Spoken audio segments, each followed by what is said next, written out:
এই শোনো না, আমাদের অন্ধবিশ্বাস চ্যানেলটি যারা এখনো সাবস্ক্রাইব করেননি, প্লিজ সাবস্ক্রাইব করে দাও।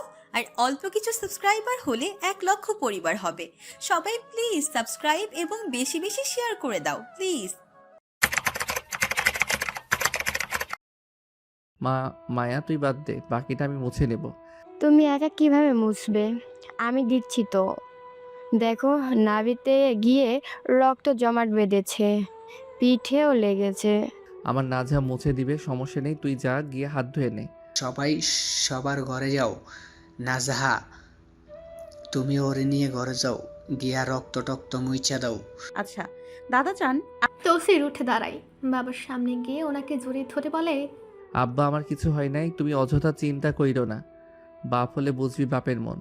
কিছু হয় নাই জানি, কিন্তু মন তো মানে না রে পুত্ত। আচ্ছা, যা গিয়ে গতর মোস, আমিও গোসল করি, রক্ত লেগেছে গায়ে। তৌসির আর নাজহা ঘরের দিকে পা বাড়ায়। তারা যেতেই তৌসিরের বাবা নিজের ভাইদের দিকে তাকে ইশারা করেন বের হওয়ার জন্য, আর বলেন, চল, কোন হালা গুলি মারছে বের করি। যে আমার পোলার শরীর থাইকা রক্ত ছড়াইছে, তার শাওয়া সিরিয়া কাওয়ারে না খাওয়ানো পর্যন্ত আমার জন্য ঘুম হালাল হইব না। হ্যাঁ চলো। নায়েজ মরা গেছে তো, তোরা কেন যাবি? তোরা গিয়া বরং ঘুমা যা, রাইত কম হয় নাই। তাজা রক্ত ঝরছে আমার ভাতিজার শরীর থেকে, তাজা টকবগে রক্ত। যে রক্ত দেখাইছে তার রক্ত তো দেখতে হইব। আম্মাব্বা, তোমরা যাও, আমরা ওরে ধরিয়া আনিয়া ওর মাংস কুত্তারে খাওয়াইয়া একেবারে ঘুমাবো। তুমি ঘরে আও, ওরা ওগো কাজ করুক। যা করবি সাবধানে, সামনে কিন্তু ইলেকশন। রাত 12টা বাজতে চলল, কিন্তু তারপরও গ্রামের সেই জীর্ণ টং দোকানে তালহা ভাই বসে আছেন, যেখানে সবসময় বসে থাকেন। দোকানের ছাপটা অর্ধেক খোলা, উপরে একটা হলদেটে বাল্ব জ্বলছে। চারপাশ থেকে ধোঁয়া ওঠা চায়ের কাপ আর ছোট বড় ভাইদের অট্টহাসির রোল উঠছে সাথে। কিন্তু এই কলরবের ঠিক মাঝখানে বসে থাকা তালহা ভাই এক মস্ত বড় মরুভূমির ন্যায়। অতিরিক্ত হাসি ঠাট্টা বরাবরই তার অপছন্দ, কিন্তু আজ তার রীতিমতো বিস্বাদ ঠেকছে। তার বুকের ভেতর এক বিষণ্ণ যুদ্ধের দামামা বাজছে। বাড়িতে ফেরারও কোনো তাগিদ নেই ওনার সেখানে। ইয়ারার জিনটা সারা বাড়ির মানুষের নাভিশ্বাস তুলে রেখেছে। এক গভীর আতঙ্ক আর অস্বস্তি পুরো বাড়িকে গ্রাস করে আছে, যা এখন তালহা ভাইয়ের কাছে অসহ্য লাগছে। তাই ফেরেননি আর বাড়ি, স্টুডিও হতে সোজা আড্ডায় চলে এসেছেন। উনি চুপচাপ বসে থাকলেও মস্তিষ্ক তার স্থির নেই। আগামীকাল মুভি চ্যানেলে কোন সিনেমাটা এক্সপ্লেন করবেন সেটা নিয়ে ভাবার চেষ্টা করছেন, কিন্তু বারবার খেই হারিয়ে ফেলছেন। হারিয়ে ফেলার কারণও আছে, এক নিদারুণ যুদ্ধে যে লিপ্ত তিনি, নিজের অস্তিত্ব থেকে কাউকে একজনকে উপড়ে ফেলার যুদ্ধে।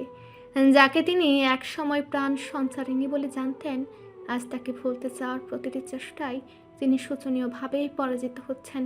স্মৃতিরা মনে হয় অবাধ্য জিনের মতো তাকে জাপটে ধরে আছে। নাজহা ভোলার চেষ্টায় যখন উনি নিজেকে বোঝাতে ব্যস্ত, ঠিক সেই মুহূর্তে আড্ডার এক ছোট ভাই তালহা ভাইয়ের চেতনা ফিরে আনে। হাতের কাছে রাখা গিটারটা তার দিকে বাড়িয়ে দিয়ে আবদার করে বসে, তালহা ভাই, এই ভীষণ রাতে একটা গান না হলে জমে না, একটা গান প্লিজ। তালহা ভাইয়ের গানের গলা চমৎকার, আর এই গুণটাই মাঝে মাঝে তার জন্য বিপদ হয়ে দাঁড়ায়। আড্ডায় বসলে সবার গানের জন্য জেকে ধরে। বরাবরই তিনি সবিনয়ে এড়িয়ে যান, কিন্তু আজ আর পারলেন না। বুকের ভেতর জমানো দহন যখন আগ্নেয়গিরির মতো ফেটে পড়তে চাইছে, এখন সুরেই সম্ভবত একমাত্র উপশম। মুচকে এক চিলতে হাসি দিয়ে গিটারটা হাতে নিয়ে তিনি তা পাশে রেখে দিলেন। অতঃপর তালহা ভাই সামনের একটা নড়বড়ে টুল টেনে নিয়ে তাতে আঙ্গুল দিয়ে রিদম তুলে বুকচেরা আর্তনাদ করে স্বর বেঁধে গিয়ে উঠলেন। গান শেষ হলো, কিন্তু র্যাশ রয়ে গেল। টং দোকানের এই হইচই করা দলটা এখন একদম নিঝুম। তালহা ভাই আবারও একা হয়ে গেলেন তার নিজের যুদ্ধের ময়দানে। সবার সাথে কথা শেষে তৌসির আর নাজহা নিজেদের ঘরে আসে। তৌসির ঘরের দরজা লাগিয়ে নাজহার দিকে তাকায় না, কিন্তু নাজহা ওর দিকে তাকায়। ওর সাথে হ্যাঁ না কোনো প্রকার কথাও বলে না। সে তার মতো বিছানা ঝাড়তে শুরু করে। তৌসির নাজহাকে উদ্দেশ্য করে বলে, এরে নাজা, হুনরাইনি। নাজহা তৌসিরের ডাকে পাত্তা দেয় না, শুনেও না শোনার ভান করে সে তার মতো কাজে হাত বাড়ায়। তৌসির নাজহার পেছনে এসে দাঁড়ায় আর বলে, আমার দিকে তাকাও, কথা কও না কেন? কিছু তো কও। নাজহা এবারও কিছু বলে না। সে শপথ করেছে তৌসিরের সাথে কোনো প্রকার কথাই সে জড়াবেই না। নাজহাকে এমন করতে দেখে তৌসির নাজহার পেছনে একদম নিকটে এসে দাঁড়ায় আর আবার বলে, রাগ হইতেছে তোমার? মায়া সুইসে বলে আমারে? নাজহা আগের মতো নিরুত্তর। তৌসির এবার রাগ নিয়ে বলে, বালগিরি করিস না। নাঝা কথা ক আমার লগে। ভালো লাগতেছে না এসব। সারাটা দিনের মাঝে একটা কথা কস নাই আমার লগে। কিছু তো ক। নাজহা তো কথা বলবে না। সে তৌসিরকে এড়াতে নিজ জায়গা থেকে সরে যাওয়ার জন্য পা বাড়াতে নেয়। তৌসির এটা দেখে আর তেল মারে না। পেছন থেকে নাজহার বাহু চেপে ধরে নাজহাকে ঘুরিয়ে এক টানে নিজের মুখোমুখি নিয়ে আসে। নাজহা এমন হঠাৎ টানে নিজেকে ব্যালেন্স করতে পারে না, থতমতো খেয়ে যায়। তৌসির দাঁত পিষে নাজহার চোখে চোখ রেখে জিজ্ঞেস করে, সিনালের সিনাল, তুই আমারে তোর শাওয়ার ঝোল দেখাইতেছিস? কথা কস না কেন? নাজহার বুকের ভেতরটা ফেটে যাচ্ছে। হার বরদাস্ত করা সম্ভব হচ্ছে না নাজহার পক্ষে। তৌসির তার সাথে কি জঘন্য কাজ করলো, তারপরে বলছে কেন সে কথা বলছে না। নাজহা রাগ দেখায় না, সে ক্রোধ গলায় অন্যদিকে তাকিয়ে বলে, আমার কিছু বলার নেই, ইচ্ছে নেই, তাই বলছি না। আপনি আমার তেমন কেউ লাগেন না যার সাথে আমি রাগ ছাড়ার অধিকার রাখি। নাজহা কথাগুলো তৌসিরের দিকে না তাকিয়ে বলে। তৌসির হাত বাড়িয়ে ওর দুটো নরম গাল চেপে ধরে নিজের দিকে জোর করে ওর মুখ তাক করায় আর জিজ্ঞেস করে, আমার দিকে তাকা। তোর যা বলার আমার দিকে তাকিয়ে বল। মানুষ পশুকে যেমন এড়িয়ে চলে, তেমন তুইও আমারে এড়িয়ে চলতেছিস। এমন করতেছিস কেন? যা বলার যা করার আমার দিকে তাকিয়ে কর। হাত সরান। সরাবো, কিন্তু আগে আমার দিকে তাকা। কিছু বল আমার দিকে তাকিয়ে। কেন বলছিস না কিছু? কই তরি, তাকা না আমার দিকে। তোর চোখের চাহনি আমার মেলা পছন্দ রে। তাকা আমার দিকে। তৌসিরের কথায় আর জোড়াজুড়িতে উপায় না পেয়ে অবশেষে ঘেন্না ভরা দৃষ্টিতে নাজহা তার দিকে তাকায় আর বলে, আপনার এই চেহারার দিকে তাকালে ঘেন্না লাগে, গা ঘিনঘিন করে, তাই তাকাচ্ছি না। আমার সাথে যা করেছেন তারপরেও আমি কিছু বলার শক্তি রাখি আপনাকে। আপনি নিজেই বলুন। নাজহার বলা কথাটা তৌসিরের কলিজায় বিঁধে। সে কিছু মুহূর্ত নাজহার দিকে তাকিয়ে থাকে, তারপর নাজহার মাথায় হাত রাখে, তার চুলের মুঠি আঁকড়ে ধরে তার মুখটা নিজের উদম বুকে চেপে ধরে আর বলে, আমি পাপী, তুই গাদ্দার, আর আমাদের সংসারটা হবে ছলনার। তাই এইগুলা স্বাভাবিক। এগুলোতে এত রাগ করার কিছু নাই। তৌসিরের বুকে থাকতে চায় না নাজহা। তৌসিরের বুকে তার নাক মুখ চেপে গেছে। নাজহার নাকে বারবার আঘাত করছে তৌসিরের শরীরের ঘ্রাণ আর রক্তের তাজা গন্ধ। সে অনেক কষ্টে মুখ তুলে তৌসিরের দিকে তাকায় আর বেশ মাখা গলায় বলে, আপনার মতো কুকুরের সাথে কথা বলার ইচ্ছে নেই আমার। সরুন আমার কাছ থেকে। এই শুনেই তৌসির আলতো হেসে নাজহার চুলের মুঠি আরো শক্ত করে ধরে। তার মুখ উঁচু করে নিয়ে নাজহার ঠোঁটে আড়ষ্টভাবে চুমু খায়। নাজহা ধাক্কা দিয়ে তাকে সরাতে চায়, তথাপি সে প্রতিবারের মতো আজও ব্যর্থ হয়। তৌসির নাজহার ঠোঁটে মুহূর্তে উন্মাদ হয়ে চুমু খাচ্ছে। এই ঠোঁট তুলছে তো আবারও বসাচ্ছে, কখনো ঠোঁট বসাচ্ছে নাজহার দুই ওষ্ঠদ্বয়ের মধ্যখানে, কখনো তার ঠোঁটের কিনারায়, কখনো তার থুতনিতে। নাজহা তৌসিরের দেওয়া এই এলোপাতাড়ি চুমুর আঘাতে দিশেহারা হয়ে গেছে। সে যে তৌসিরকে বলবে আমাকে ছাড়ুন, সেই সুযোগও নেই। তৌসির হঠাৎ এমন করছে কেন নাজহা বুঝে উঠতে পারছে না। নাজহার শ্বাস নিতেও কষ্ট হচ্ছে এখন। একে তো ওর চুলের গোড়ায় টান খাচ্ছে, তার উপর তৌসিরের এই অত্যাচার। তৌসির পাগলের মতো ওর ঠোঁটে চুমু খেয়ে যাচ্ছে। যদি একেবারে ঠোঁট আঁকড়ে নিত সেটাও মানা যেত, কিন্তু না, সে তাও করছে না। এই ঠোঁট বসাচ্ছে তো এই তুলছে। নাজহা না পেরে তৌসিরের বা কাঁধে যেখানে গুলি ছুঁয়েছে সেখানে খাবলে ধরে। ব্যথা পাওয়ায় তৌসির থেমে যায়। নাজহা ছাড়া পেতেই জোরে জোরে দুইবার শ্বাস টেনে চিৎকার করে ওঠে, আপনি কি মানুষ? পশুর মতো আচরণ করছেন কেন? তুই নিজেই তো অমানুষ। তোর ভিতরে কোনো মনুষ্যত্ব আছে? বল আছে? না, নেই। এই আর এইটা পশুর মতো আচরণ হতে যাইব কেন? আমি তোর জামাই, তোরে মায়া করে দুইটা চুমু খাইতে পারি না? না পারেন না। এটা কি ধরনের চুমু খাওয়া? কই, আগেও তো শতবার আমার ঠোঁটে আমার গালে আপনি নিজের ঠোঁট ছুঁয়েছেন, তখন তো এমন কষ্ট পাইনি। তাহলে আজ কষ্ট দিলেন কেন? নাকি প্রতিশোধ নিলেন? প্রতিশোধ, এটা প্রতিশোধ। বিকেলবেলা তুই যে আমার দিকে তাকাসনি সেইটার প্রতিশোধ। আমার ঘৃণা লাগতেছে আপনার ছোঁয়ায়। ছাড়ুন আমাকে, কাছে টানবেন না আমায়। টানবো, 100 বার টানবো। তুই আমার বউ, আমার বউরে নিয়ে আমি যা ইচ্ছা করমু, টানমু, ছিনমু, মারমু, কাটমু, যা ইচ্ছা করমু। হ্যাঁ করবেন তো, সেটা তো করাই উচিত। আমি তো কাঠের পুতুল, সাথে খারাপ একজন মানুষ, বিশ্বাসঘাতক আবার খুনিও। অত্যাচারের যোগ্য আমি। আমার কার্য কি করবেন? মারবেন? হ্যাঁ, আমাকে দিয়ে মানুষ খুন করাবেন? আমায় নিয়ে দেহ ব্যবসা করবেন? আমায় ভোগ করবেন, কাজ করবেন, যখন তখন যা ইচ্ছে করাবেন। ব্যাস এতটুকুই করতে পারবেন আমায় দিয়ে, এর চেয়ে বেশি কিছু করতে পারবেন না। হয়তো আমায় দিয়ে করুন, আমি তো বাজারের পণ্যের মতো, তাই না? তো তুমি ভুল ধারণা রাখতেছ, আমি তেমন কিছুই করবো না। আজ সকালে নিজের বিবিজানের সাথে মিলে যেটা করলেন, তারপর আর কিছু বাকি আছে আপনার? তো সেই নাঝার কথাই উত্তর দেয় না, এক দৃষ্টিতে তার চোখে চোখ রেখে তাকিয়ে থাকে শুধু। নাঝা কাদো কাদো হয়ে বলে, জানেন তো সির, সব মিথ্যা, সব ছলনার মধ্যেও আমি শুধু একটা কথা বারবার মন থেকে মেনেছি, আর তা হলো, আর যাই হোক, আপনি আমার একটু হলেও ভালো চান। আপনি আমার ভীষণ অপ্রিয়, অথচ বড্ড আপন। সেই আপনি আমায় এত বড় ধোঁকা দিলেন। সকালে আপনার আসল রূপটা যখন কাছ থেকে দেখেছিলাম, বিশ্বাস করতে ভীষণ কষ্ট হয়েছিল আমার।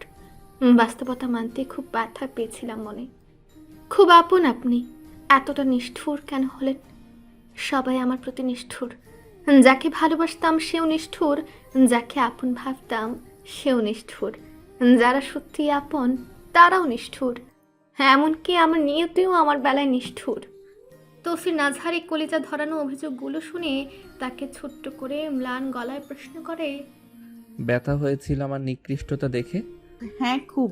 তৌসির নাজহার পানি জমা অসহায় চোখে মলিন দৃষ্টিতে চেয়ে থাকে খানিকক্ষণ, অতঃপর এক পৈশাচিক হাসি ঠোঁট টেনে ধরে বলে, তাহলে বোঝো আমার কতটুকু লেগেছিল যখন তুই আমার লগে নাগিন নাগিন খেলছিলি।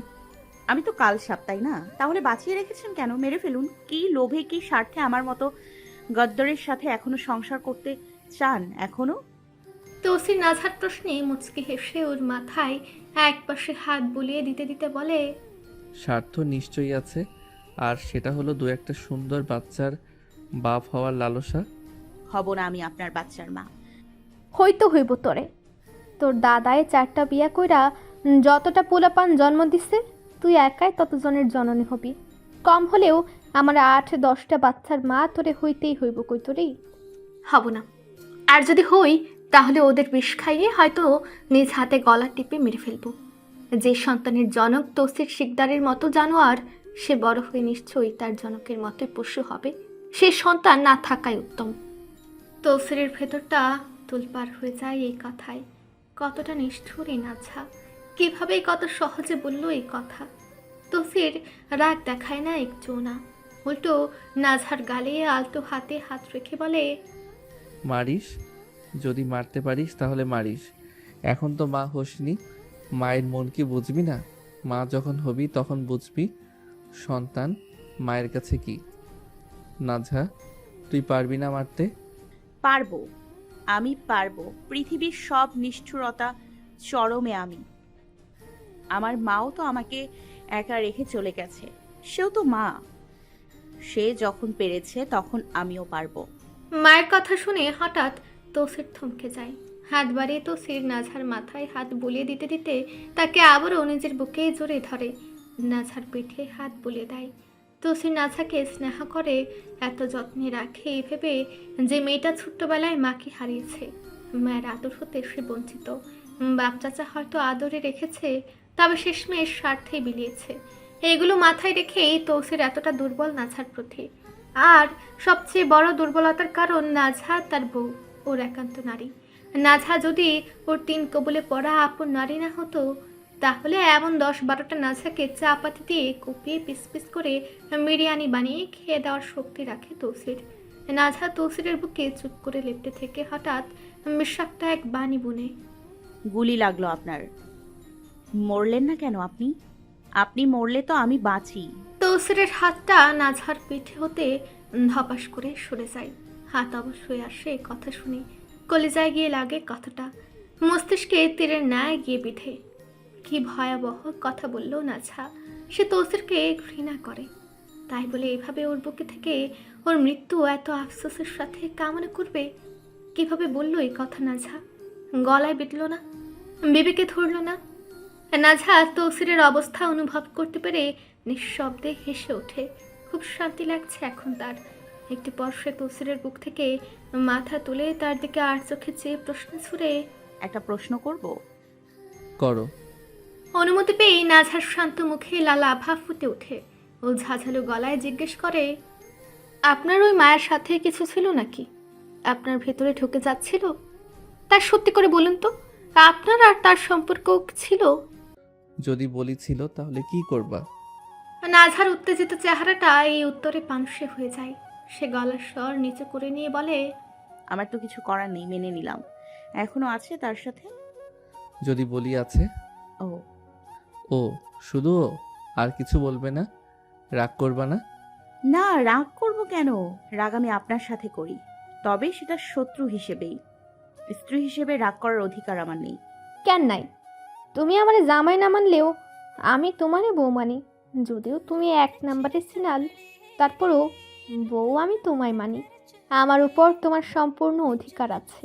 কিন্তু তৌসিরের কথায় নাঝা মৃদু হাসতে হাসতে তার কাছ থেকে সরে গিয়ে বিছানায় 2 পা তুলে বসতে বসতে বলে, না, রাগ করব কেন? রাগ করার কি? করুন, প্রেম পরকিয়া আমি বাধা দিব না। মায়া আপনার প্রতি অনেক অবসেসড, খুব ভাবে আপনার কথা। গুলি লেগেছে আপনার, কিন্তু তার ইমোশনাল ব্যাকলেশ দেখে মনে হচ্ছিল তার কলিজায় লেগেছে গুলি। বেশ ভাগ্যবান তো আপনি, এমন একজন প্রেমিকা পেয়েছেন। বিয়ে করার পরও সে আপনার সাথে আছে। চালিয়ে যান, তাকে বিয়েও করতে পারেন, আমার আপত্তি নেই। তৌসির নাঝার কথাগুলো শুনে শততিক্ততার মধ্যেও মুচকি হেসে দেয়। কি ঠেস মারা কথা বলে এই মেয়ে। তৌসির নাঝার পাশে গিয়ে দাঁড়ায় আর বলে, কি আবার করতাম? দ্বিতীয় বিয়া? তুমি এক নাগিনীর যন্ত্রণায় কাতর আমি। তোমার দাদা 4 বউ কেমনে সামলায়? আর শোনো, আমার এসব প্রেম টেম নাই, মজা করতেছিলাম। তুমি আবার সত্যি মনে কইরো না। নাঝা তৌসিরের শেষের কথা একটু খুশি। বুকের উপর হতে একটা ভার নামে তার। সে নড়ে চড়ে 2 হাঁটুর নিচে 2টো হাত নিয়ে বসতে বসতে বলে, আমার দাদা জেন্টলম্যান, তাই পেরেছেন। আপনার সাপুরে নাকি? আমি সাপুরে কেমনে হইলাম? আমি নাগিন সেটা চিনতে পেরেছেন মানে? আপনি সাপুরে, কারণ সাধারণ মানুষের পক্ষে তো নাগিন চেনা সম্ভব নয় মশাই। বাহ বাহ, কথা তো ভালোই বলতে পারো। আবার ইচ্ছাধারী কাল নাগিন। কথাটা বলেই তৌসির নাঝার দিকে ঝুঁকে আসে। কিছু বুঝে ওঠার আগেই সে নাঝার হাঁটুর ভাঁজে ও পিঠের নিচে 1 হাত দিয়ে তাকে বসা থেকে 1 ঝটকায় শূন্যে তুলে ফেলে। হঠাৎ নিজেকে এভাবে শূন্যে ভাসতে দেখে নাঝার তো যায় যায় অবস্থা। ভয়ে চোখ বড় বড় করে সে চিৎকার করে ওঠে, আমি পড়ে যাব। তৌসির সেদিকে ভ্রুক্ষেপ করে না। জিমে ডাম্বেল দিয়ে যেভাবে বাইসেপ কার্ল এক্সারসাইজ করা হয়, ঠিক তেমনই সে নাঝাকে অবলীলায় কোলে নিয়ে ধীরে ধীরে কোনোই ভাঁজ করতে শুরু করে। নাঝার ওজনটা উপরে ওঠার সাথে সাথে তৌসিরের বাহুর পেশিগুলো শক্ত হয়ে ফুলে উঠতে থাকে। হাতের রগগুলো স্পষ্টভাবেই ফুটে উঠতে লাগে। নাঝার প্রাণ পাখি তো এখন ভয়ে খাঁচা ছাড়া হওয়ার জোগাড়। মনে মনে ভাবছে, তৌসির মানুষটা এতটা বজ্জাত কেন? তাকে আস্তে একটা আজিমের যন্ত্র বানিয়ে ফেললো। তৌসির ধীরে ধীরে কোনোই ভাঁজ করতেই নাঝা আতঙ্কে আটকে ওঠে। তৌসির, আমি পড়ে যাব, না পড়ে যাব আমি। তৌসির নাঝার আর্তনাতে পাত্তাই দেয় না। ওকে এভাবে কোলে নিয়ে এক্সারসাইজ করতে করতে সে সারা ঘর চক্কর দিতে লাগে। এই ঝাঁকুনিতে নাঝার চুলের খোপা খুলে গিয়ে তার দীর্ঘ চুলগুলো এলিয়ে পরে মেঝের খুব কাছে গিয়ে দুলতে লাগে। নাঝা কিছু করতে পারছে না, তার হাত তৌসিরের হাতে বন্দি।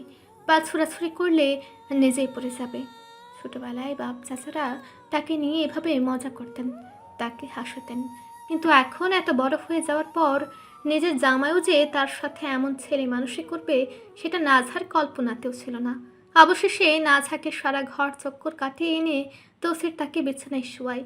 তৌসির তাকে শোয়াতেই হাত পা বিছানায় ছুঁড়ে নাঝা জোরে জোরে শ্বাস নিতে নিতে রাগান্বিত গলায় বলে, অতিরিক্ত করে ফেলেছেন আপনি। আমার নাড়ি ভুড়ি নিচে নামিয়ে দিয়েছেন। তৌসির ওর কথায় কান না দিয়ে কোনো এক অদৃশ্য মায়া বলে ধীরে ধীরে নাঝার উপর ঝুঁকে আসে। নিজের বলিষ্ঠ দুই হাতের তালুতে নাঝার নমনীয় কবজি জোড়া বিছানার চাদরে চেপে ধরে। তৌসিরের মুগ্ধ দৃষ্টি আটকে যায় ঠিক তার নিচে শুয়ে থাকা এই অপার্থিব মানবী নাঝার দিকে। কি সর্বনাশা তার এই সৌন্দর্য, কি মারাত্মক রূপ নিয়ে জন্ম নিয়েছে এই মেয়ে।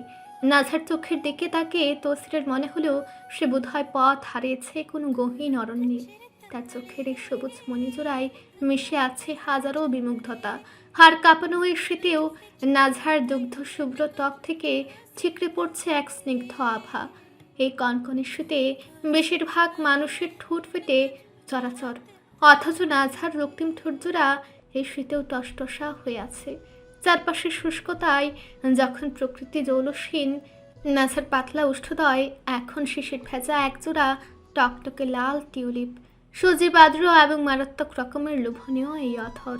তার এই রক্তিম ঠোঁটের দিকে তাকালে পৃথিবীর সমস্ত সংযম ধুলোয় মিশে যায়। তৌসিরের মনে হয় এখনই এই প্রলয়ঙ্কারী লালিমায় ডুবে গিয়ে সময়ের হিসাব ভুলিয়ে এঁকে দিতে সহস্র বছরের জমানে ভালোবাসার এক গাঢ় চুম্বন। তৌসির ক্ষতের তীব্র জ্বালা ছাপিয়ে এক অদ্ভুত ঘোর অনুভব করছে। তার দৃষ্টি গিয়ে থমকায় নাঝার উপর। মনে মনে ভাবে সে নাঝা শুধু নারী নয়, সে তো এক তিলোত্তমা। বিধাতা বিশ্বের সমস্ত সুষমা তিল তিল করে সঞ্চয় করে অতি সঙ্গোপনে হয়তো তাকে নির্মাণ করেছেন। তার এই টানা চোখের এক পলক চাউনি কিংবা তার রাগী মুখবয়বের ভাঁজে যে কতটা মায়া আর মাদকতা লুকিয়ে আছে তা লিখে শেষ করার মতো কোনো শব্দ বোধ হয়নি। নাঝা এক অসমাপ্ত মহাকাব্য। তার এই রূপের বিভা কোনো সাধারণ কবির কলমে ধরা দেওয়ার মতো নয়। তৌসিরের মনে হলো নাঝার এই লাবণ্য কোনো পার্থিব বস্তু নয়, বরং এক অলৌকিক বিভ্রম, যা দেখলে তৃষ্ণা মিটে না, বরং চাতকের মতো তৃষ্ণা আরো বহু গুণ বেড়ে যায়। নিজের অন্তরে হাজারো শব্দমালা গেঁথেও তৌসির নাঝার এই সৌন্দর্যের কুল খুঁজে পায় না। সে শুধু মুগ্ধ হয়ে দেখে যায় এক অপার্থিব তিলোত্তমাকে।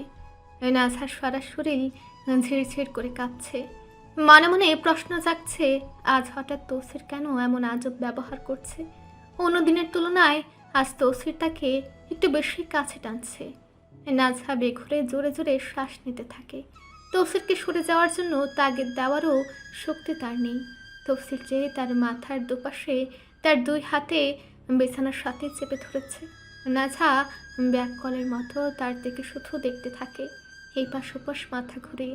এসব সিন সে ড্রামায় দেখতো আর নাক মুখ ছিটকাতো, আর এসব এখন তার সাথে হচ্ছে। তৌসির নাঝার বুকের দিকে এক পলক তাকায়। জোরে জোরে শ্বাস নেওয়ায় তার বুক ওঠানামা করছে দ্রুত। তৌসির বুঝতে পারে নাঝা ভরকে গেছে, তবে সে বুঝতে পেরেও সে সবে ভ্রুক্ষেপ না করে নাঝার চোখের দিকে তাকিয়ে থাকে।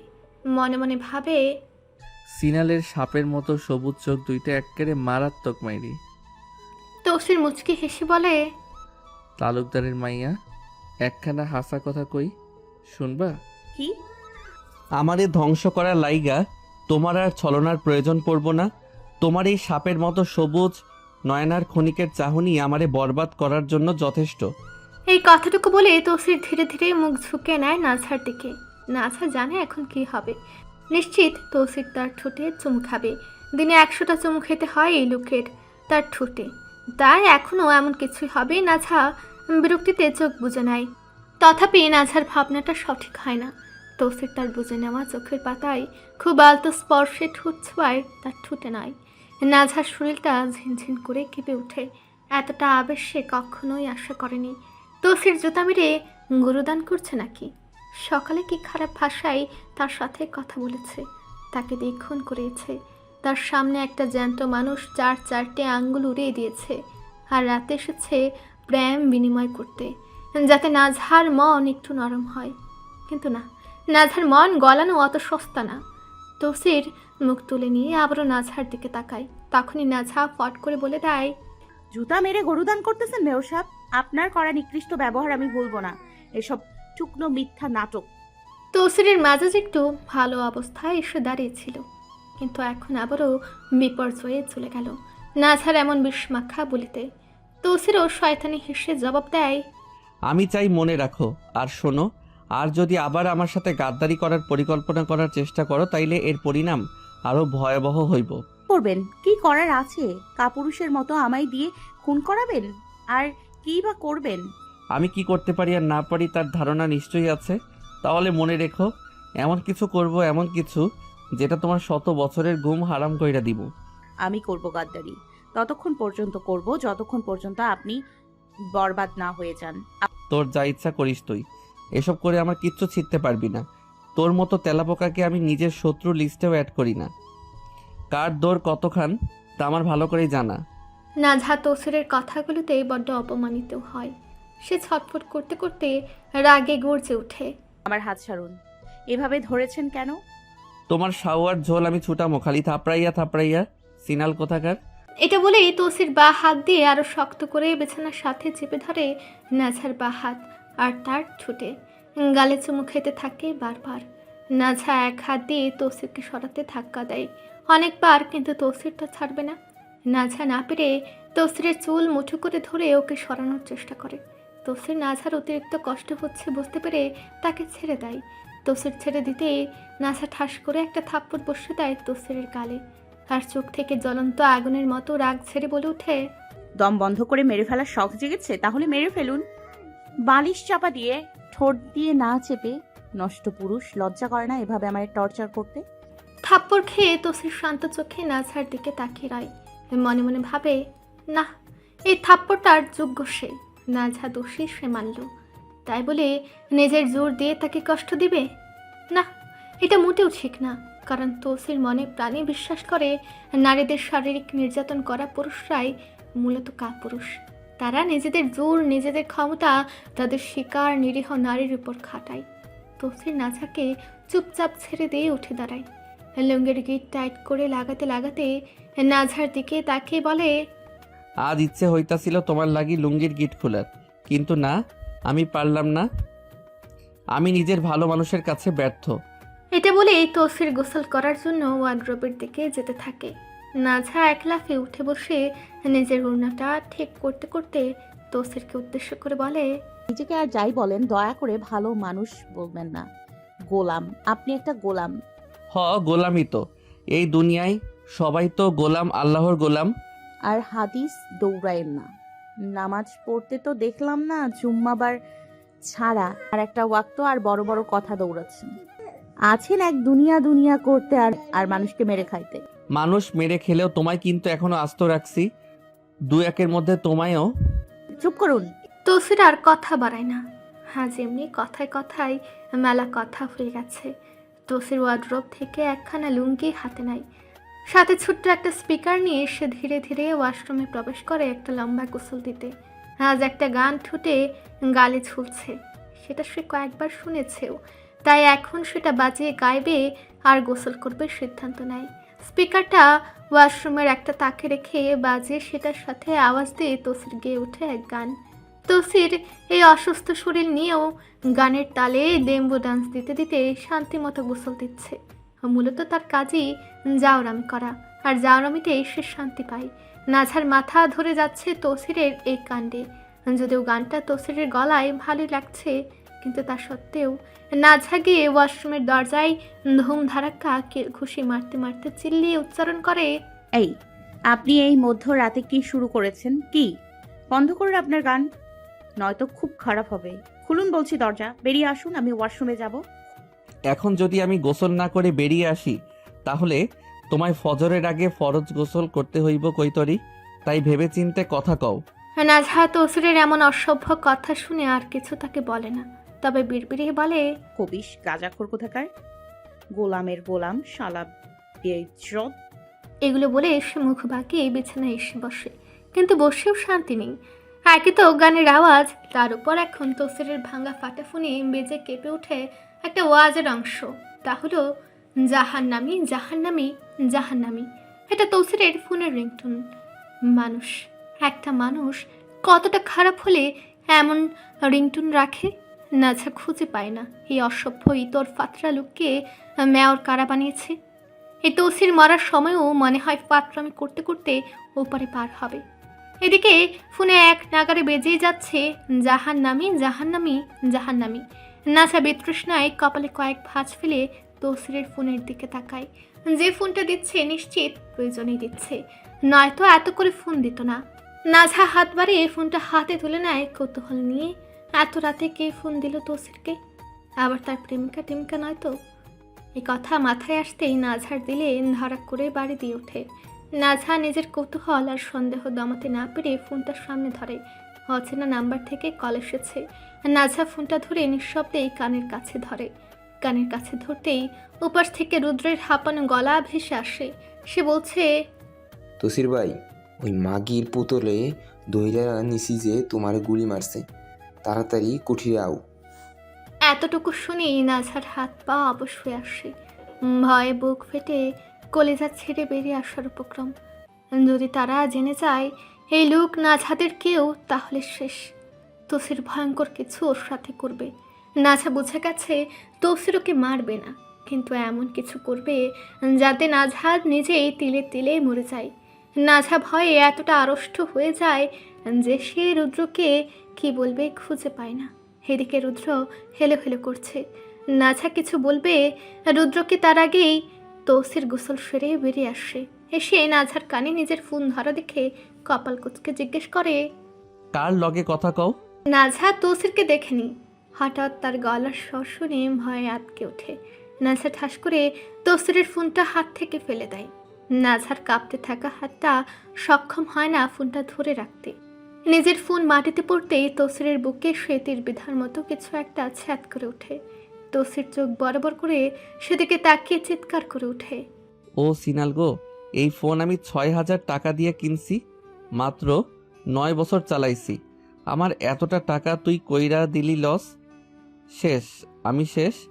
নাঝা ভয়ে ঢুক গেলে মরণ আসলে যার দিক দিয়ে আসে। এখন তৌসির না নিজের ফোনের সুখে তাকে এবার কাফন ছাড়া দাফন করে দেয়। তৌসির নাঝার দিকে তীক্ষ্ণ দৃষ্টিতে চেয়ে বলে, কি হইল? এমনি কাঁপতাছো কেন তুমি? আজব, আমি কাঁপবো কেন? আপনি এত জোরে সামান্য ফোনের জন্য চিল্লালেন তাই। তৌসির ফোনটা ভালোভাবে দেখে, সাইড বাটনেও ক্লিক করে দেখে। না, ঠিক আছে, কিছু হয়নি। এই নিয়ে 700 বার পড়লো হাত থেকে, এতবার পরেও ঠিক আছে। তৌসির নাজম চাচার নাম্বারে কল দিয়ে সামনে পা বাড়াই বাইরে যাওয়ার জন্য। নাঝা তৌসিরকে যেতে দেখে কিছু না ভেবে পেছন থেকে তৌসিরের হাত ধরে আটকে নেয়। নাঝার হঠাৎ এমন আচরণ দেখে তৌসির থমকে যায়। বুকের ভেতরটা ছ্যাদ করে ওঠে। তৌসির ঘাড় ঘুরে পেছনে তাকায়। নাঝার হাতে ধরা নিজের হাতের দিকে তাকিয়ে বলে, কি হইল? না না না, কিছু না, এমনি। তৌসির এ শুনে আর চোখে নাঝার দিকে এক পলক তাকিয়ে সামনে ফিরে হাঁটা ধরে। নিজের হাতের দিকে তাকিয়ে ঠোঁটের কিনারায় এক চিলতে মিঠে হাসি ফুটে ওঠে। আরই মধ্যে নাজম চাচা ফোন করেন। তৌসির বলে, রুদ্র কিসের লাইগা কল দিছে ক? এটা বলতে বলতে রুম থেকে বেরিয়ে যায়। নাঝার জান ভয়ে শুকিয়ে যাচ্ছে। যদিও যে কিলারটা কে তার বাড়ি থেকে পাঠানো হয়েছে তাকে নিজের পরিচয় বলা হয়নি, তারপরও ভয়ে জান প্রাণ ওষ্ঠাগত। তৌসির কোথায় যাচ্ছে সেটা দেখতে নাঝা বারান্দার দিকে পা বাড়ায়। এদিকে তৌসির করিডোরে যেতেই নাজিম চাচা ওকে বলেন, তুই আর আসিস না, কখন কোন বাল মারাইব বুঝে না, তুই রেস্ট নে বাপ। তৌসির চাচার কথায় আশ্বস্ত হয়ে আবারও ঘরে ফিরে আসে। ঘরে এসে দেখে নাঝা নেই। মিনিটের মধ্যে সে বারান্দায় চলে গেছে। তৌসির বারান্দার দিকে যেতে যেতে বলে, আমার সিনাল খালি বেলকনিতে যায়, কবে না কোন জিন ভর করায় নিজের ঘাড়ে। বারান্দায় গিয়ে দেখে নাঝা রেলিংয়ে হাত রেখে মাথার সামনে ঝুঁকে কিছু দেখার চেষ্টা করছে। তৌসির ধীর পায়ে নাঝার পেছনে গিয়ে দাঁড়ায় এবং তার কাঁধে হাত রাখে। আকস্মিক কেমন হওয়ায় নাঝা ভয়ে লাফ দিয়ে পেছনে ফিরে তৌসিরকে দেখে বিস্ময়ের চরমে পৌঁছায়। তৌসির বাইরে গেল, আবার চলেও আসলো এত তাড়াতাড়ি। নাঝার মাথায় হঠাৎই রাগ চড়ে যায়। কেন চড়ে, কি জন্য চড়ে যায় বুঝে পায় না সে ঝাঁঝালো কণ্ঠে বলে, আমাকে কথায় কথায় ছোঁয়া ছাড়া থাকতে পারেন না? বিষ লাগে আপনার এই ছোঁয়া, বলে শোনেন না? ইচ্ছাধারী নাগিন, তোরে আমি সাধে কই আর? তুই তো আস্ত একটা রং বদলানো গিরগিটি। তৌসিরের রাগ হচ্ছে, সাথে কেমন একটা কষ্ট অনুভব হচ্ছে।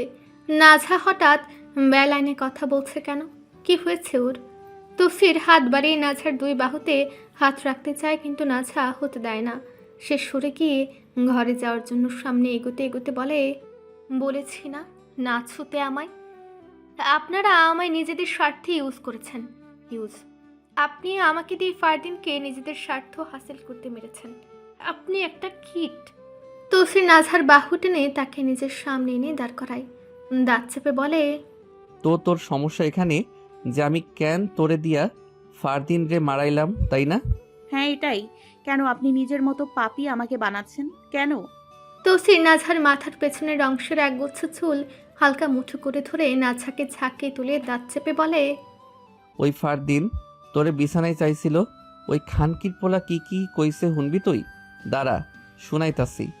এই বলে তৌসির নিজের ফোন ঘেটে একটা রেকর্ড বের করে নাঝার কানের কাছে ধরে। মেয়র সাহেব, আমার কাছে টুকটাক হলেও আপনার কুকুরতে কিছু প্রমাণ আছে। ভাবি সেগুলো পাবলিক করব। তবে আপনি যদি চান আমি সেটা নাও করতে পারি, একটা শর্তে। কি শর্ত? আপনার ফুল আপনার বউকে আমার বিছানায় একদিনের জন্য চাই। আপনি তো প্রতিদিন এই রূপসীকে নিয়ে পড়ে থাকেন বিছানায়, আমাকেও একদিন সুযোগ দিন। উফ, কি মারাত্মক সুন্দর মাইরি আপনার বউ। মেয়ের চাপ, আপনার জায়গায় আমি হলে তো দিন রাত 24 ঘন্টা আদর দিয়ে ব্যস্ত থাকতাম। আপনি কি করে নিজেকে সামলিয়ে তাকে ছেড়ে থাকতে পারেন? একবার করব, শুধু একটাবার আপনার বউয়ের পুরো শরীরটা নগ্ন অবস্থায় দেখতে চাই, স্বাদ নিতে চাই। বউ দিয়ে প্রমাণ লুটে নিন। আপনার বউকে দেখার পর থেকে না আমি ঘুমের মধ্যেই তার সাথে মিলিত হওয়ার স্বপ্ন দেখি। উফ, কি গাল, কি ঠোঁট, কি চোখ, কি চাহনি, কি চুল।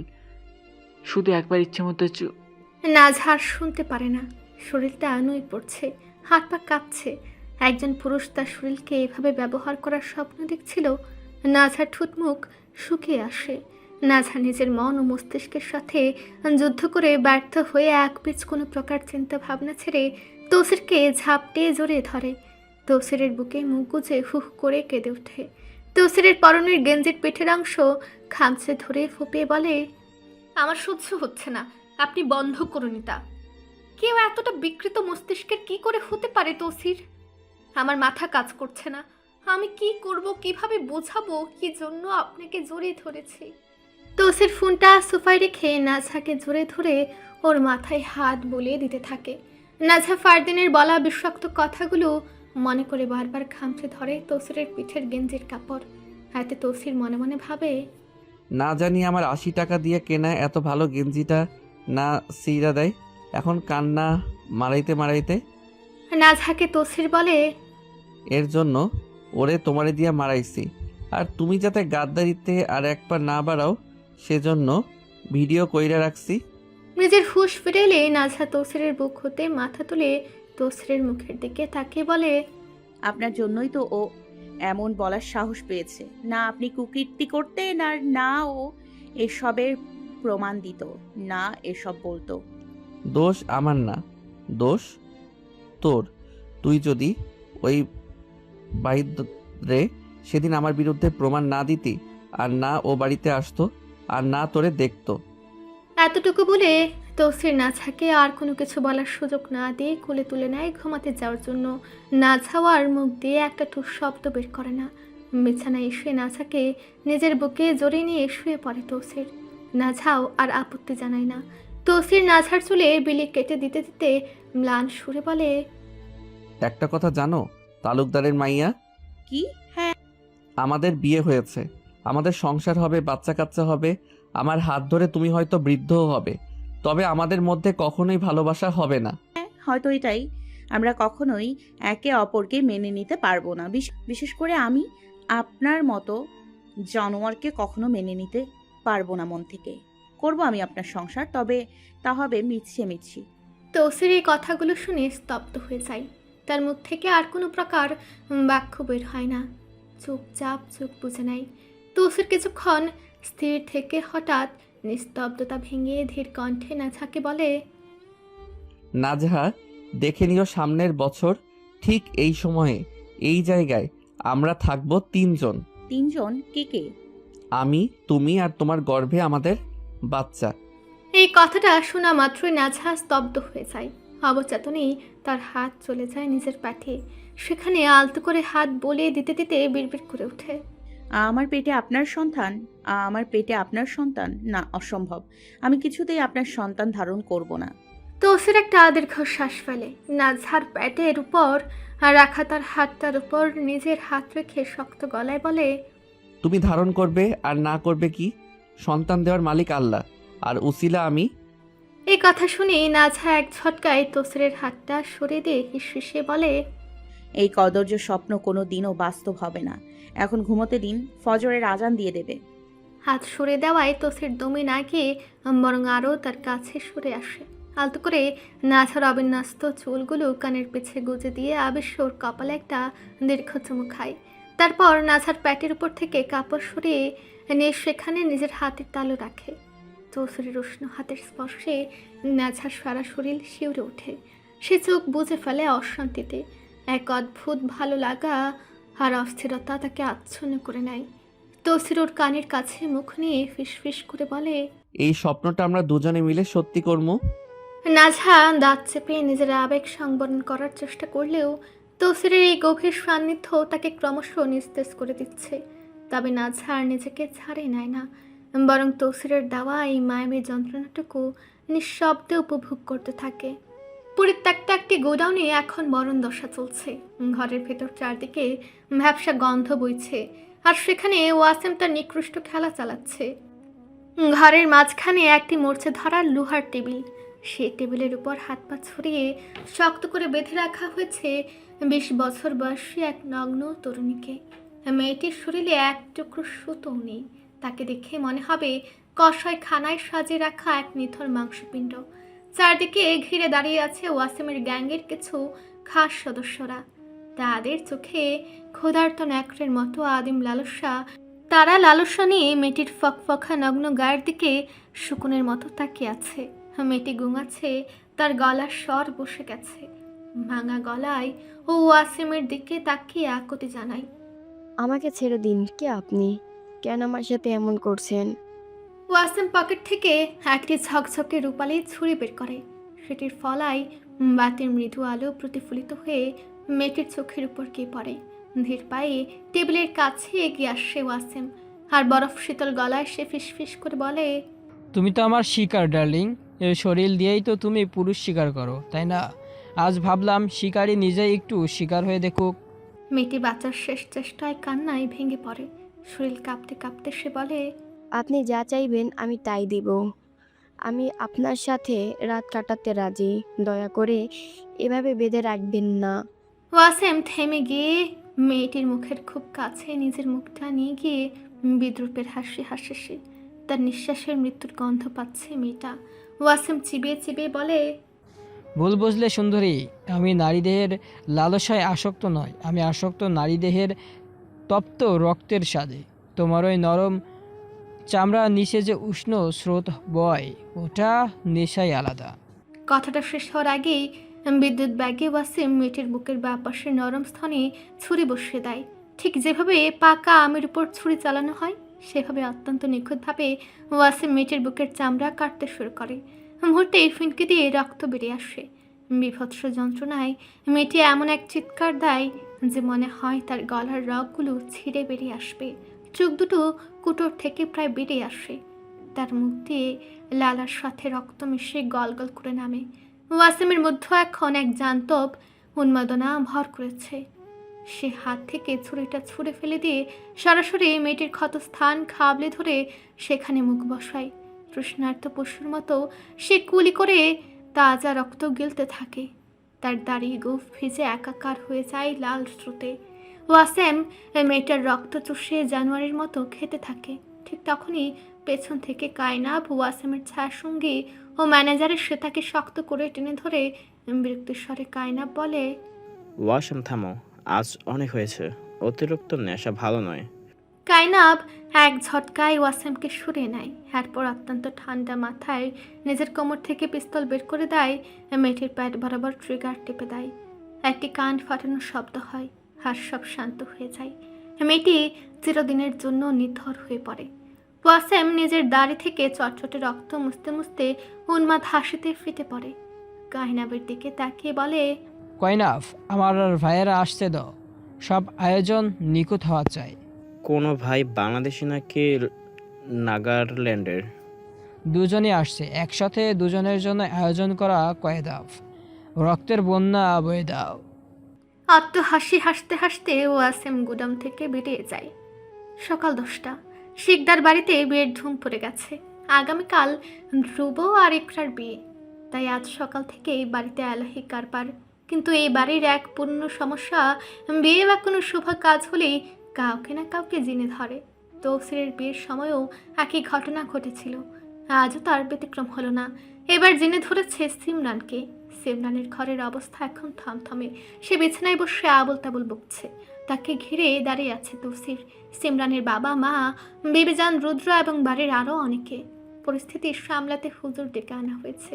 হুজুর গম্ভীর মুখে সামনে এগিয়ে এসে জিনরূপী সিমরানকে জিজ্ঞেস করেন, তুই কেন ওর ওপর ভর করেছিস? কি দোষ ওর? আমি কদম গাছের সামনে শুইয়াছিলাম, তখন ও আমার উপর পাড়া মারছে, তাই ওর সাথে আমি লাগছি। এই কথা শোনা মাত্রই ঘরের আবহাওয়া বদলে যায়। ভার বদলে বিরক্তি ফুটে ওঠে তৌসির সহ উপস্থিত সবার চোখে মুখে। যাকে ধরে প্রতিবার সে একই কদম গাছ আর গায়ে পাড়া দেওয়ার মিথ্যা অজুহাত দেখায়। তৌসির আর সহ্য করতে পারে না। বিরক্তি নিয়ে জিনরূপী সিমরানের একদম সামনে এসে দাঁড়ায়ও। তারপর তিক্ত সুরে বলে, তো তুই অদৃশ্য হইয়া যেখানে সেখানে সাওয়া মেলাইয়া শুইয়া থাকস কেন? ভালো করছে, পাড়া মারছে। এই, তুই বেশি কথা কবি না, নয়তো তোর বইনেরে মাইরা দিমু। তৌসিরের মেজাজ এবার সপ্তমে চড়ে যায়। সে বিন্দুমাত্র ভয় না পেয়ে উল্টো সিমরানের চুল হালকা করে টেনে ধরে ধমকে বলে, তুই না জিন, তুই না জাদু করতে পারস, তাইলে তুই মাটিতে শুইয়া থাকস কেন? রূপার পালঙ্ক বানাইয়া সেটাই শুইতে পারস না? সিনাল কোথাকার! জিন যদি না হইতি তাইলে এতক্ষণ তোর সাওয়া ফাটাইয়া নিতাম। অপমান আর রাগে জিনটা হুঙ্কার দিয়ে নিজেকে ছাড়িয়ে নেয়। তারপর বিবিজানের দিকে তাকিয়ে দাঁত খিচে বলে, তোর নাতিরে সামলা বুড়ি, নয়তো তোর নাতিরে নয়া বউরে গিয়া ধর্মু। বিবিজান এতক্ষণ চুপ ছিলেন, কিন্তু নতুন বউয়ের কথা শুনে তিনিও আর স্থির থাকতে পারেন না। তিনি এগিয়ে গিয়ে সিমরান রূপী জিনের গালে কষে এক থাপ্পড় মেরে চড়া গলায় বিবিজান বলেন, তুই যাইবি নাকি আমি? আমার গুলারে ডাকমু, তখন কিন্তু অবস্থা খারাপ হইয়া যাইব। বিবিজানের থাপ্পড় আর ধমক খেয়ে জিনের সুর নরম হয়ে যায়। সে মিনমিন করে বলে, আমারে আমার পাওনা দিয়া দাও, আমারে 1 কেজি মিষ্টি দিয়া দাও, আমি চইলা যাবো। বিবিজান, কিসের মিষ্টি দিবা? এই মাদাচ্চ জিনরে খাওয়ানোর জন্য টাকা কি গাছে ধরে? 1 কেজি মিষ্টির দাম কমসে কম 350 টাকা। ওইসব ফালতু খরচ আমরা করতে পারুম না। তুমি নাতিরে লইয়া এখন এখান থেকে যাও, আমরা জিন সারানোর ব্যবস্থা করতেছি। বিবিজান আর কথা বাড়ালেন না। তিনি উঠে দাঁড়ান এবং শক্ত হাতে তসরির বাহু টেনে ধরে ওকে নিয়ে ঘর থেকে বেরিয়ে আসেন। বাইরে এসেই তসরির গালে কষে এক থাপ্পড় মারেন বিবিজান, আর দাঁতে দাঁত চেপে ফিসফিস করে বলেন, তুই যে এমনে গালাগালি করতাছোস, এই জিন যদি পরে উস্কে গিয়া তোর বইয়ের ঘাড়ে চাপে, নাজহা এক রঙা মাইয়া, ওরে ধরলে কি আর ছাড়বো মনে করস? আরে ধর, আমার বউ এই জিনের থেকে 10 গুণ তেজি। জিনের সাধ্য নাই ওরে ধরার, উল্টা আমার বউয়ের ঝাঁজের আগুনে পুইরা জিনই ছারকার হইয়া যাইব। চল তোর ঘরে যাই, তোর বউয়ের লগে আমার কিছু কথা আছে। এদিকে নাজহা বারান্দায় দাঁড়িয়ে ফোনে কথা বলছে। ফোনের ওপাশে তার মাস্টার চাচ্ছু। কাল রাতে ঘটে যাওয়া সব ঘটনা সে পুঙ্খানুপুঙ্খ রিপোর্ট করছে নাজহা বলে, মাস্টার চাচ্ছু, ওরা তোমাদের পাঠানো ওই কিলারকে ধরে ফেলেছে। যখন ধরেছিল তখন আমার গোলামের ফোনে কল এসেছিল। ও দেখতে গিয়েছিল কি হয়েছে, কিন্তু কিছু না দেখে চলে এসেছে। আমি যখন মিথ্যা রাগ দেখে জানতে চাইলাম কেন আমাকে দিয়ে খুন করালো, তখনই ও সত্যটা বলেছে। আমাকে ফারদিনের একটা রেকর্ড শুনিয়েছে। ওই ফারদিন ভালো লোক ছিল না মাস্টার চাচ্ছু, আস্ত একটা জানোয়ার ছিল। সে তো জানি, কিন্তু কি করে ছিল সে? অনেক জঘন্য কাজ, যা তোমাকে মুখে বলতে পারবো না আমি। আচ্ছা, বলতে হবে না, তুই শুধু মনে রাখিস তোর আসল কাজটা কি। বোকামি করে কান্না করিস না, ভয় পাস না। না, মনে রেখেছি। তোমরাও মনে রেখো, আমি কিন্তু তোরসের মতো পশুর সংসার করব না। কাজ শেষ হলে আমাকে ওই লোকের হাত থেকে বাঁচাতে হবে কিন্তু। সে তোকে বলতে হবে না। না, মনে করিয়ে দিলাম, কারণ তোমরা তো স্বার্থপর। স্বার্থ শেষে যদি আমায় এই জাহান্নামেই মরার জন্য ফেলে রাখো। কথাগুলো বলে ফোনটা নামিয়ে রেখে দেয় নাছা। সংযোগ বিচ্ছিন্ন করে জেনা পেছনে ঘুরে দাঁড়ায়। আচমকায় চড়াস করে এক তীব্র চপটক হাত আছড়ে পড়ে তার লালিমা মাখা ফর্সা গালটার উপর। থাপ্পড়টা মেরেছেন স্বয়ং বেবিজান। ঘরের ভেতর বেবিজান আর তৌসির আগে থেকে উপস্থিত ছিলেন এবং তার সব কথা শুনে ফেলেছেন। তবে তা ঘুণা খরক টের পায়নি নাছা। থাপ্পড়ের আঘাতটা এতই অতর্কিত আর জোরালো ছিল যে নিজেকে আর স্থির রাখতে পারে না নাছা। প্রচণ্ড অভিঘাতে মাথাটা চক্কর দিয়ে ওঠে। চোখের সামনের পৃথিবীটা মুহূর্তেই ঝাপসা হয়ে যায়। টাল সামলাতে না পেরে ছিটকে মেঝের উপর লুটে পড়ে নাছা। আঘাতের তীব্রতায় নাক দিয়ে গড়িয়ে পড়ে উষ্ণ রক্তের ধারা। নাঝা ছন্ন ছাড়া হয়ে বসে আছে বারান্দার এক কোনায়। দরজার পাশের দেয়ালে মাথা ও পেট ঠেকে রেখেছে। তার নাক দিয়ে এখনো অল্প অল্প রক্ত গড়াচ্ছে। বেবিজান তাকে বেশ কয়েকটা থাপ্পড় মেরেছেন, সাথে লাথিও মেরেছেন। সে কিছু বলতে পারেনি, করতেও পারেনি। তৌসির এক দৃষ্টে চেয়ে দেখেছিল সব, কিছু বলেনি সে। বেবিজান যে এত মারলেন তারপরেও কোনো বাক্য ব্যয় করেনি, চুপচাপ বেরিয়ে গিয়েছিল তখন রুম থেকে। তৌসির বের হয়ে যাওয়ার পর বেবিজান নাছাকে আরও কয়েকটা লাথি মেরে কিছু বিশ্রী কথা শুনিয়ে চলে গেছেন। নাছার দোষে সে আজ মার খেল।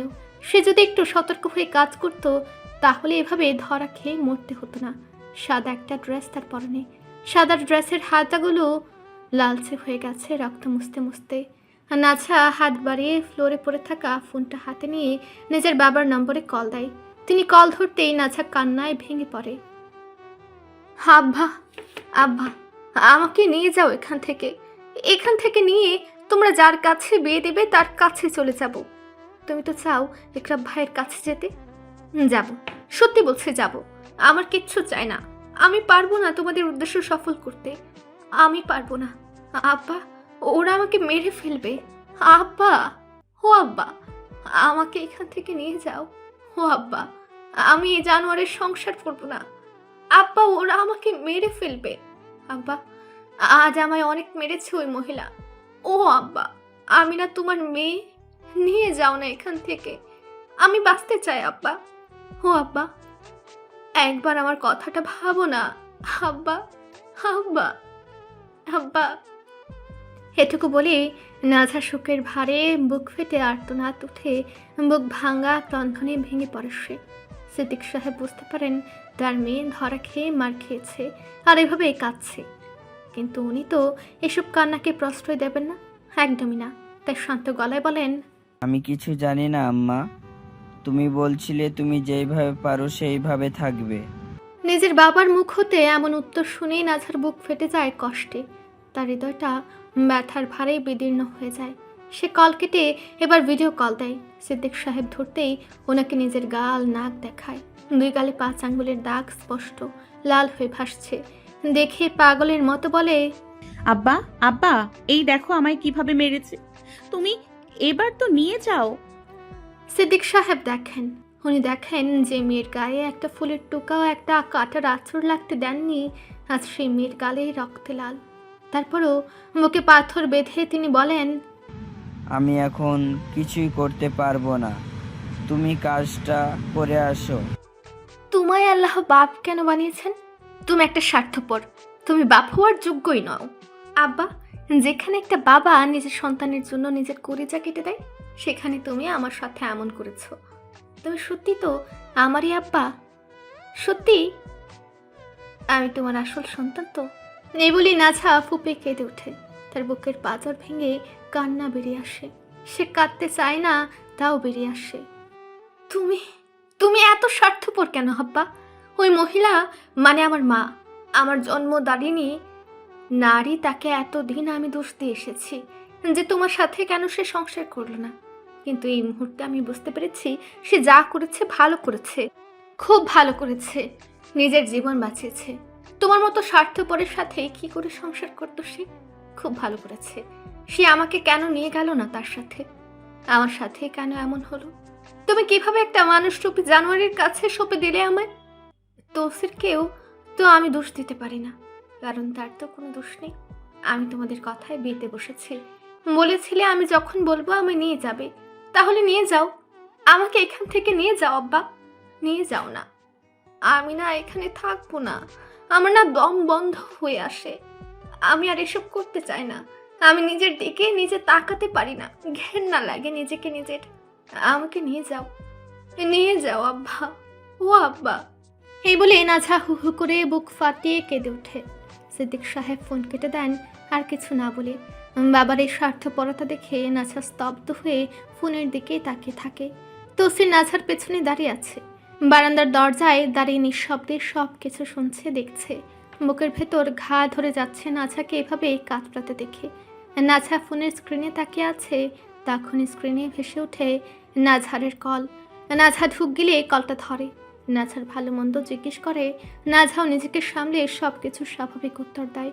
কথায় কথায় নাঝার তাকে বলে, নাজ, একটা কথা বলি, রাগ করবি না তো? বল। নাজ মম হসপিটালে, ওনার অ্যাক্সিডেন্ট হয়েছে। উনি 2 দিন ধরে আমাকে বলছেন একটা বার যেন তোর সাথে কথা বলিয়ে দিই। বল না নাজ, একটি বার কথা। হঠাৎ আমার কথা মনে পড়লো কেন ওনার? মনে আছে আমার কথা? মনে ছিল ওনার যে উনি কোনো এক সময় 2টো সন্তান একসাথে পেটে ধরেছিলেন, নাকি অ্যাক্সিডেন্টের ধাক্কায় মনে পড়লো? কোনটা রে ভাইয়া? বাদ দে, বল না কথা। মা তো তোর মা, কিন্তু আমার মা। পেটে ধরলেই মা হওয়া যায় না। নাজ, তোর কি আজ বেশি মন খারাপ? তোর সাথে কি কিছু হয়েছে? এভাবে কথা বলছিস যে? না, তেমন কিছু না। তো তোর মায়ের কি অবস্থা এখন? বেশি গুরুতর অ্যাক্সিডেন্ট হয়েছিল নাকি? কোথাও এখন ভালো আছেন, কথাও বলতে পারছেন। অত গুরুতর না বললেও চলে, তবে চোখ পেয়েছেন। গতকাল থেকে বারবার বলছেন তোর সাথে 2 মিনিট কথা বলতে। বলবি কথা? আমার সাথে হঠাৎ কেন কথা বলবেন? কে আমি? আমার জন্য এত দরদ উতলাচ্ছে কেন তোর মায়ের? আচ্ছা দে, বলি কথা।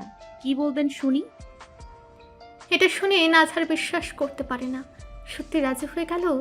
এতদিন পায়ে পড়েও রাজি করাতে পারেনি। এত কিছু না ভেবে নাঝার ফোন মায়ের হাতে দেয়। এতক্ষণ সব কথা মাও শুনছিলেন। নাওলা কাপা কাপা হাতে ফোনটা নিয়ে কানে লাগিয়ে ঠোঁট নাড়ান। হ্যালো নাজ। আজ 1 যুগ পর মায়ের কণ্ঠ শুনল নাঝা। নাঝা কথা বলার শক্তি হারিয়ে ফেলেছে। গলা দিয়ে কথা বের হয় না, শুধু কান্না বের হতে চায়। নাঝা নিজেকে অনেক কষ্টে কান্না দমিয়ে উচ্চারণ করে, হ্যাঁ বলুন, কি বলবেন? কেমন আছো? শ্বশুর বাড়িতে ভালো আছো তো? ভালো থাকবেন বলেই তো আমাকে রেখে গিয়েছিলেন। তাহলে কেমন আছে জিজ্ঞেস করছেন কেন? আপনি কেমন আছেন? অবশ্য ভালোই থাকবেন, ভালো থাকার জন্যই তো গিয়েছিলেন। ভাইয়া বলল অ্যাক্সিডেন্ট হয়েছে নাকি? আপনার শরীর কি ফিট আছে? আগের মতো কি সুন্দর আছেন তো? চুলগুলো কি এখনো আগের মতো লম্বা আছে? হ্যাঁ আছে, আগের মতোই সুন্দর আছে। জানেন, আপনার এই সৌন্দর্যের ভাগিদার আমাকে আল্লাহ বানিয়ে দিয়েছে। মাঝে মাঝে ভেবে কুল পাই না আপনার মতো স্বার্থপরের মতো দেখতে কেন হলাম আমি। যাই হোক, অতীত টেনে লাভ নেই। আজ আপনার সাথে কথা বলছি একটা কারণে। কি কারণে রে মা? মা বলবেন না, আমি কারো মেয়ে নই, মাও নই। আমাকে মা বলে ডাকার অধিকার একমাত্র আমার বাপ চাচার। আল্লাহ ভুলে মুখ দিয়ে বেরিয়ে গেছে। আমাকে মাফ করে দিন। আপনাকে এতদিন স্বার্থপর বলে এসেছে বলে মাফ করে দিন ভুল বলার জন্য। কারণ আজ আমি বুঝতে পেরেছি আমার বাবার সংসার করা যায় না। আপনি না খুব ভালো করেছেন চলে গেছেন, খুব ভালো করেছেন। আমার স্পষ্ট মনে আছে আপনি কোর্টে বলেছিলেন এমন নিকৃষ্ট মানুষদের সাথে আর যাই হোক সংসার হয় না, তাই আমি তার থেকে মুক্তি চাই।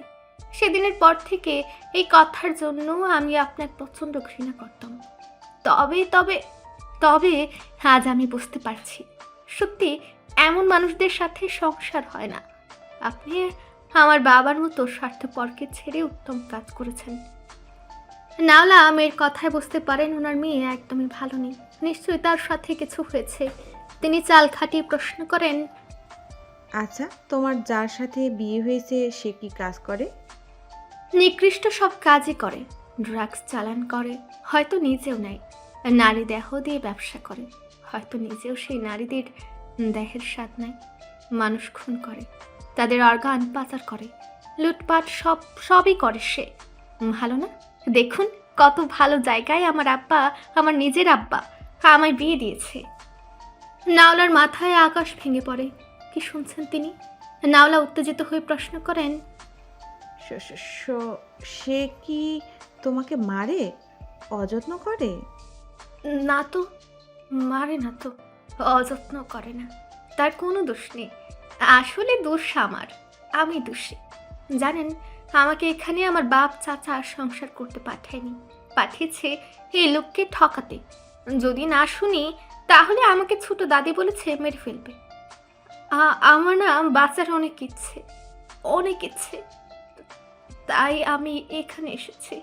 এখানে এসে দেখি এরা এখন আমাকে মেরে ফেলবে। আপনার মনে আছে ছোটবেলা থেকেই আঘাত পেলে বেশি কাঁদলে আমার নাক দিয়ে ব্লিডিং হতো? হ্যাঁ আছে।